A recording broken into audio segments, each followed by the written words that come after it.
بسم الله والصلاة والسلام على رسول الله صلى الله عليه وسلم. خبجمتو تهردفتو تي في إسلاما أكسما ميديا قادس إسلاما أكسما نائفتيو. أرانتا نغا سينا أجائبات كيسيني في قبني دفني سينا قلبين تينيا نبوتفتو يو إيماني نخيس جراتي فول خينيا الليمبو سينا تانا قبني دفني دوبا سينان قباب دومتي أكنا جتي قاف توكو نمني علماء توكو بيا مصري را غربية مكة جماعة توكو وليك أبي عمرة وجكودان عمرة رمضان كنا نمبودا خن خيسة قباب سنة تاتين هون قتاتي هل كان دي دمي تربا خيستي هل كان دي دمي تربا خن خيستي قرباتو كوتو دوئي إمامني حرم مكة الصلاة على الجنازة جاء أمته وليك أبي وقوخانا قربان عالم تتشخن أجائبه هل كان دي دمي تربة صلاة إني إرتيا ميخون صلاة عشاء تر هل كان دي دمي تربة سانيفو أمة دلخنا خيستي بيا حرماتنا خيستي يوم ما هل دلقي قربان خون ربي دعاء كناتنا يسوفك جي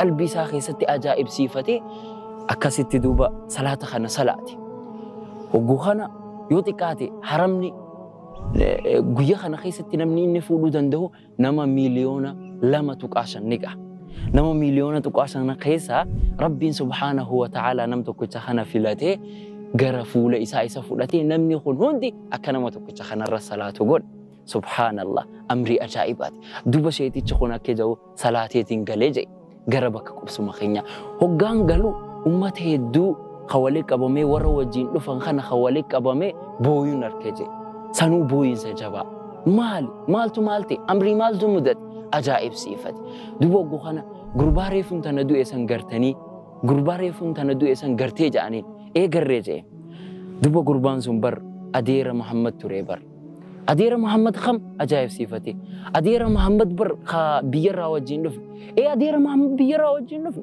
سنو أدير محمد خاسيتي فوق إتنرن وجين قلوتر هاي أدير محمد خسانا تقرأ وجيناتو تريمو سو مجانين أجائب صفاتي دوبا قوخنا أجائبي يوم ما مال دلقي إني خن ربي دواتنا يسوفقو دنده جي وقا خربيا قال قباب دومتي أمرا إسافت أتي خربيا قال وقو خربيا قالو درو ونين أن دلقي جي منخي يدقيتين ورخي نير سلامات دي سنبودا خر قربا ور أبا محمد خنا ديمي جي دوبا قوتنا أجائبني مولتي قربان خن واني إني ديموف توفيق ربين يسوفك هل كان دي دمي تربا نما مليون لما تقاشن قوتون قرباخن حرم مكة خسلاني تكو صلاة كوما تكون إسا خيستي سابا مخنا خيستي الرسالات يوم مال دلقي وان خنا اتتيتنا بروفي دوبا ديمي غرغن دايساني إلمان سادك برغتاي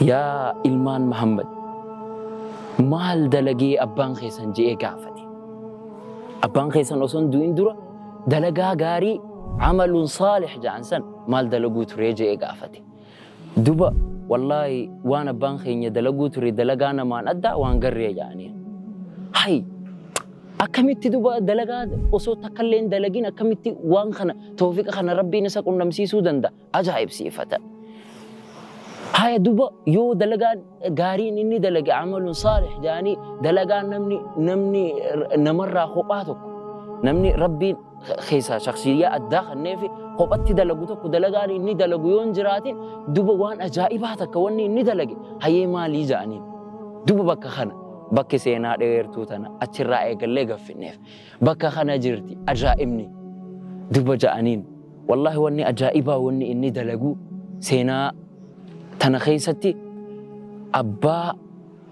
أبان خين يخون سينان أجائبا واني أبان خين يدلقو جانين بكا خنتي أبان خين حادتين يوجين دلقا واني إني دلقوس مالي جناني حادتين يوجين وان سدي دلقا حادتين يتي طول سدي أولا جاني طول سدين هم خميري خيسا ويادي دمي تربا حرم مكا خيسرت أكي الرسالات نقول دوبا وان خنا وليلال حيينا تيما جين خدراتي جانين ماليني مصروفني إني هادتي يافقن مصروفني إني هادتي يافقنو هادتي يرى osoon dhumatiin yoo inni isii fiduu baate kun isa bira du'a guddaadha jedhaniin.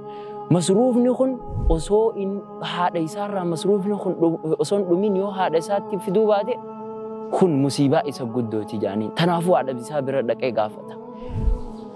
Ummaatiyya masruufni si biraa dhume yoo na biraa dhume jetteen balaa buusee aaree dallaneeti hanga isiin fuula keessa boksiidhaan dhoytu kana hin fayyu garaan isa. Dirqama boksii tokko takkallee taatu dhahuu qabdi fuula kana keessa. Akkamitti osoo an lubbuun jiru masruufni si biraa dhumata. Kana duuba wanni duraa tokkoffaan. Kan lammaffaa haadha isaa sheeytichuma isaan bira taa'u kana gaafatan. Haadha tiyyaaf kophee kannaa inni kophee kaayaa akkamiin kaayaaf jaanii gaafatan. Hay duuba kophee fuudheetuma miila isii kaayaaf waan biraatu jira jaanii lakkii jeen. Haadha teenya tana inni haadha isaa tana hoggu kophee kaayuuf inni gattaa'ee jilbiifatee akka nama attahiyyaata taa'utti gattaa'ee kophee isaa mataa gubbaarra kaatee umma fudhadhu jaan. Nu keessaa namni waan kana dalage jira. Nu keessaa namni haadha isaatti tola hangana gahu dalage jira.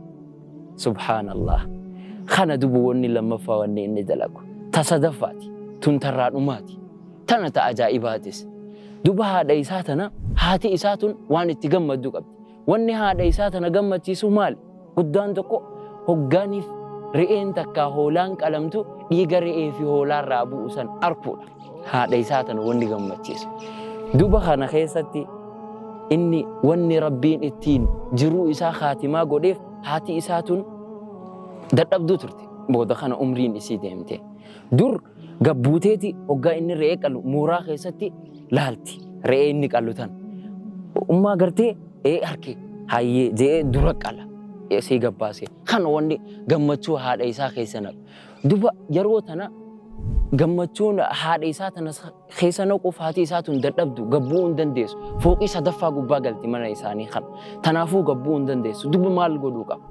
Subhaanallah. As biratti wanni ajaa'ibaa wanni ta'e. Haadha isaa tana hoolaa ba'atee fuudhee ol deema. Ilmaan isaa itti gabbaan. Yaa abba eessatti hin deemta hoolaa akkam godhuu deemta? Ummaatiyya biratti hin deemu. Maali? Hay ruumii bada maal ja'aniin gidaaraa bada waa meeqa bada mana kana keessatti mana keessa qaluu deemtaa ja'aniin. Takkaa'uu yoo hin taane viidiyoo kaasneeti garsiisna akka gammadduuf lakkii jeen. Ruumii tana eenyu bite naaf biteemi? Afata kana eenyu bite naaf biteemi? Hayyee isiniin galchuu deemaa jeen. Gurbaan guddaan kun re'ee tana ba'atee oliin bahe. Ol bahee achi gubbaa kaaye. Mana haadha isaa kana geesse. Ogguu kana haadha isaa dura lafa kaayee haadha tiyya. Gartaa jeen hula een arkeetteen. Dura kaayee lafatti dura qale. Duba Rabbiin subhaanahu wa ta'ala kanaan isaaf haatimaa godhe. Duba obboleeyyan Islaamaa seenaa tanarraa maal hubanna? Wanni seenaa tanarraa hubannu wallaahi haga feene khayrii daleenu zabana ammaa kana keessatti khayriin nu harkatti haftee haadhaa fi abbaatti tola oolu. Walaa salaata abdannu walaa wanni biraatis abdannu hundinuu waan nuti salaanni nuti salaannu salaata xumaaninaan keessan jirre khusuunni keessan jirre san. Soomanni nuti soomannus hawaa meeqa guyyaa kana gabbaanee harkaa sooman. Garuu immoo wanni takkittiin nu harkatti hafe wanni jannataan seenu haadhaa fi abbaatti tola ooluudha. Haadhaa fi abbaatti tola ooluun kun amaanaan nu bira haa jiraatu. Na waliin turuu keessaniif galatoomaa. Salaamu alaikum.